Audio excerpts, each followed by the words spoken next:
sa ating halfway time ay 9:02. Konting glimpse lang ng medyo maulan, medyo foggy na Quezon Province. Kaya mo yun, nakarating tayo ng Quezon. Tapos mamaya, Laguna. Tingnan nyo naman, napaka-foggy. Napakalamig. May avatar, may avatar. Peke pala. Sayang, kala ko totoo. Yan. Tingnan nyo, sa taas. Hindi ko alam kung makukuha natin yan, pero astig, di ba? Sayang mag-rides dito kung kung talagang peaceful ang hanap mo. Kala makakasagasa ng manok, kung talagang tinaulay yan. Oo, dami ng mga riders. Ayan, so tuloy-tuloy ulit ang aking rides hanggang 10 a.m. Kanina pa ako 10 a.m. So see you, baka malobat na naman.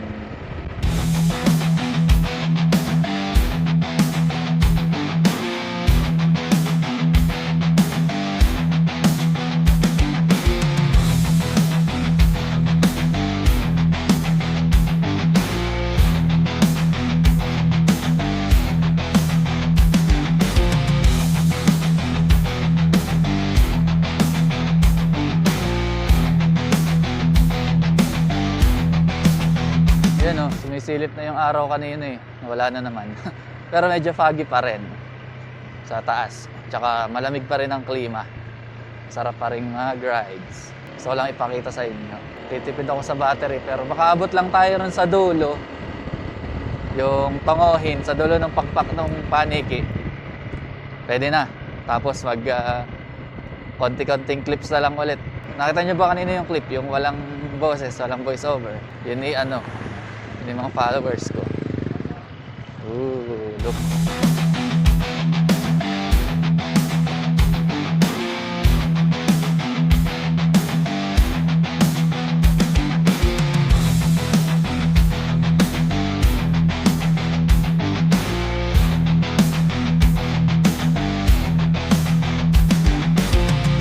Bago pala malobat, baka malobat na naman yung ating second battery.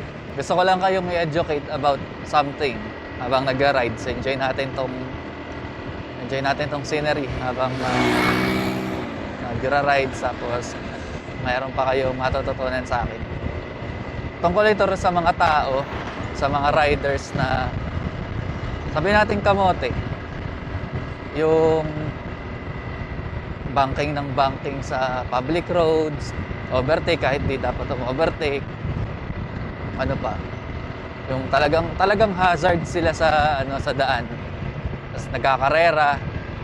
Yan, yung mga laging muntik maka-aksidente or nakaka-aksidente. Kasi naintindihan ko na sila ngayon. Nung dati hindi pa ako nagmumotor ng malayuan talaga, o hindi ako madalas magmotor, hindi ko sila nagigets talaga eh. Hindi ko sila nagigets. Pero nagmotor na ako siguro ilang months din. Hindi ko pa rin sila nagigets. Until such time na 2 buwan, 3 buwan akong hindi kumain ng gulay. Tapos, puro processed meat. Hindi, maganda ito. Educate ko kayo. Puro processed meat, tapos karne na botcha yung kinakain ko kasi walang budget.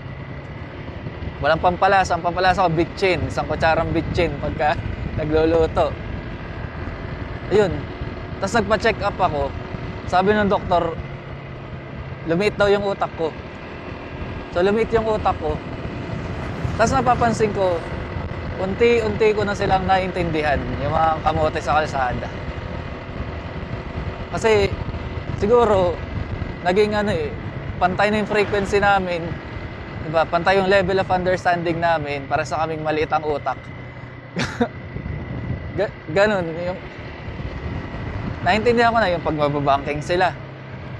'Di ba? Yung talagang banking na banking, tapos may kasalubong sa kurbada, o sa overtake para magpasikat. 'Yun, syempre para sikat sa tropa o kung may pumipitik. Pag meron nagka-camera sa gilid, 'di ba? Sikat, mapopost ka sa Facebook, viral. Talagang syempre isipin mo yung sarili mo pagka ganyan. Bakit mo isipin yung iba? 'Di ba? Maliit utak namin kami nagkakaintindihan. Pero tingin ko hindi niya pa rin magigets. Kasi normal ang pag-iisip ninyo eh. Normal ang pag-iisip ninyo. Tama yung nutrisyon. Nakakain kayo ng wasto. Yung mga nutrients talaga pumapasok sa katawan nyo. Kami, maliliit yung utak namin. Di ba? Kami yung mga walang, hindi namin kaya yung level of understanding na bawa, dapat safe ako, tsaka safe din yung makasalubong ka sa daan. Public road yan eh.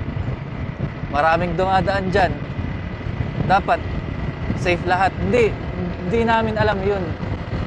Kasi malit ang utak namin. Ganon ang pag-iisip ng mga kamote. Yan, nagkakarera sa kalsada, walang helmet, walang lisensya. Hindi nyo magigets. Ang makakagets lang yan, mga kapwa kamote. Yung mayabang, makupal, yan. Kami yun. Hindi nyo magigets. So, kung gusto nyo maintindihan rin, pwede kayo ngayon, hindi kayo kumain ng gulay, talagang puro bulok ang kainin nyo, ganyan. Talagang hindi ako kumain ng gulay, tapos unti-unting lumilit yung utak ko. Parang daig ko pa yung psychedelic. Alam mo yun, parang naintindihan ko na sila. Parang pumapasok na ako sa mundo nila. Ganun na mga kamote talaga. Kaya, kung di nyo kami magets, talagang, hindi ako magsasorry. Ba't ako magsasorry? Kayo hindi makagets sa amin eh. Kaya, yun. Long live the kamote.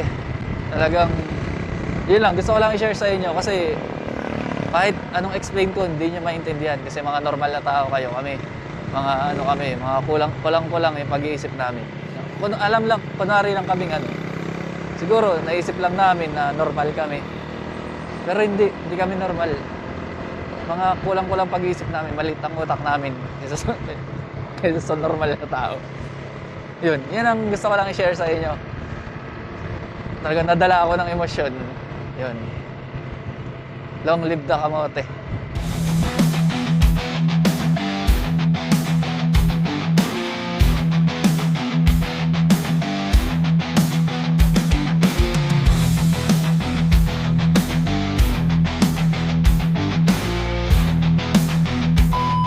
Ayan, dito na tayo sa dulo ng pakpak ng Paniki. Ito yun eh, I love Tongohin. Papunta tayong Real, yung diretso dyan, Infanta.